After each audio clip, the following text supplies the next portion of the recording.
Reason and Revelation. In this reflection, Jeffrey Lang explores a powerful theme woven throughout the Quran: the relationship between reason, faith, choice, suffering, and our deeper purpose as human beings. At the heart of the message is a bold assertion that reason and faith are not enemies, they are allies, contrary to the common assumption that belief requires the abandonment of intellect. The Quran consistently calls the reader to think, to reflect, to ponder. It doesn't demand blind acceptance, it invites deep, conscious engagement. Jeffrey Lang challenges the idea that disbelief comes from too much reasoning. In fact, the Quran suggests the opposite. Disbelief often arises from failing to reason enough, from ignoring the signs, from turning away from truth that reason could help reveal. Again and again, the Quran asks, "Will you not reflect? Will you not use your mind?"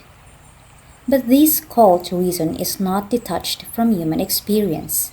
He moves deeper into the realm of choice, suffering, and personal growth. Reason, man's ability to reason, gets such strong emphasis in the Quran that sometimes you would think that the author is some kind of, has a tremendous faith in philosophy and reason, like no other religious mind in history. Because I was always taught that reason and faith conflict. That somewhere along the line, they contradict the age-old conflict between faith and reason. If you take reason too far, you'll naturally arrive at conflicts with faith. This author says exactly the opposite, saying that people do not believe, or people that come upon false beliefs because they do not use their reason. And he makes the point again and again and again. The Quran complains that people disbelieve or corrupt religion because they do not use the reason. They refuse to reason, says the Quran, and I have 10 references here. And there are people who do not reason, says the Quran, and I have 12 references here. It says, "Will you not reason?" The Quran asks repeatedly, again and again and again. God reveals signs, lessons, and admonitions so that perhaps you will use your reason, the Quran says again and again.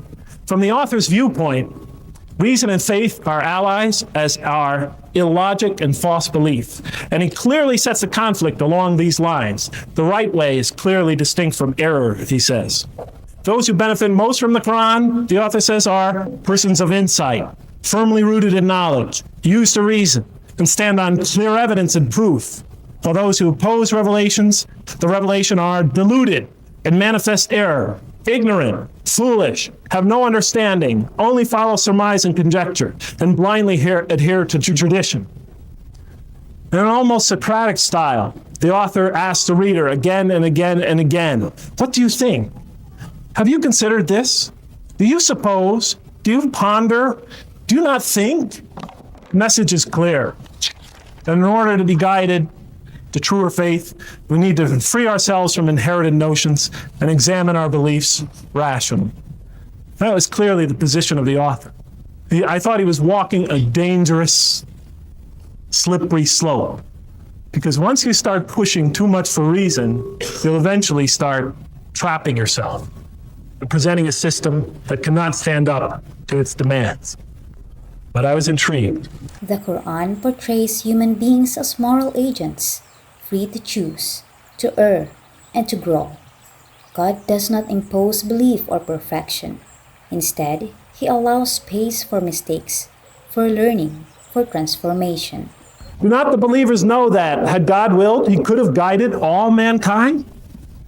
Why didn't He? Why did He make us capable of choosing the wrong way?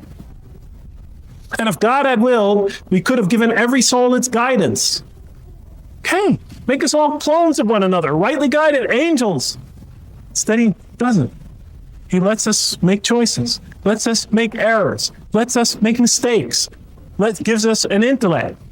Quran emphasizes, hopefully, you will learn from your mistakes. The Quran puts so much emphasis on trial and error It says it explicitly many, many times. And you will err. And hopefully you will correct your errors, it says. You will repent. You will realize your error and turn yourself around. Enlightenment has come from your God. He who sees does so to his own good. He who is blind is so to his own hurt. It is your choice.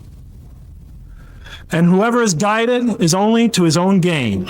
And if any stray, say, I am only a warner, tells the prophet. It's up to you. I don't make your choices for you. You have the right to choose. God's not going to force the choices down your throat. It's not going to make you do anything when it comes to primary critical moral choices. You have to make them yourself. He's essentially telling the audience. Suffering, too, is not meaningless. It is not punishment for weakness. It is a crucible, a test, a chance to develop patience, resilience, and trust in God. Through life's trials, the human soul is shaped.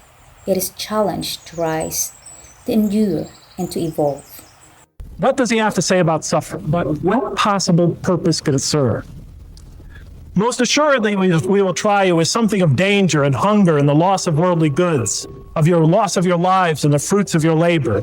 But give glad tidings to those who are patient in adversity, who when calamity befalls them say, truly unto God do we belong, and truly unto him we shall return. Do you think that you could enter paradise without having suffered like those who passed away before you? Why not? Misfortune and hardship befell them, and so shaken were they, that the apostle, we're talking about good people here suffering, that the apostle and the believers with him would exclaim, when will God's help come? Oh, truly, God's help is always near, the verse says. You are going to suffer. What? You will certainly be tried in your possessions and yourselves, it says. Another verse, every soul must taste of death, and we will try you with calamity and prosperity, both as a means of trial. We'll test you with both. Are we eminently well-suited to face distress? Are we a creature that thrives on distress? Do we thrive on suffering? Does that play a major role in our development, in our progress, in our growth? When I thought about it that way, I said, yes, of course. I could see that in this life, we are eminently well-suited to face distress more than any other creature about us. And that sort of charts our intellectual evolution and our progress. But how could that bring us any closer to God? What does that have to do with our relationship with God? What does that have anything to do with the hereafter? Does he think that no one has power over him? He will say, I have wasted much wealth. Does he think that no one sees him? He's trying to say, you think you're down here alone, just going through this for no point or purpose? And what will make you comprehend the uphill climb? It is to free a slave, or to feed in a day of hunger an orphan nearly related, or the poor one lying in the dust. Then he or she is of those who believe. Then he or she is one of those who exhorts one another to patience. Then he or she is one of those who exhorts others to mercy. What? The two conspicuous ways? These are the two conspicuous ways. The uphill climb is one. And what is it about? Helping others, self-sacrifice, freeing a slave, helping a poor one lying in the dust, giving of yourself. And through this journey, the Qur'an reminds us of our ultimate purpose, to know and love God, to mirror his attributes in our lives, to become people of compassion, mercy, justice, and forgiveness. The Qur'an says that God intends to produce through this earthly experience a people who will relate to him, develop a relationship to him, the relationship that the Qur'an describes as a relationship of love. This love is not abstract. It is built through acts of goodness, through giving, through sacrifice, through choosing what is right even when it is hard. And in doing so, Jeffrey Lang suggests we find something deeper, a happiness that is not fleeting, a fulfillment rooted in the soul, a peace that grows when we align our lives with divine values.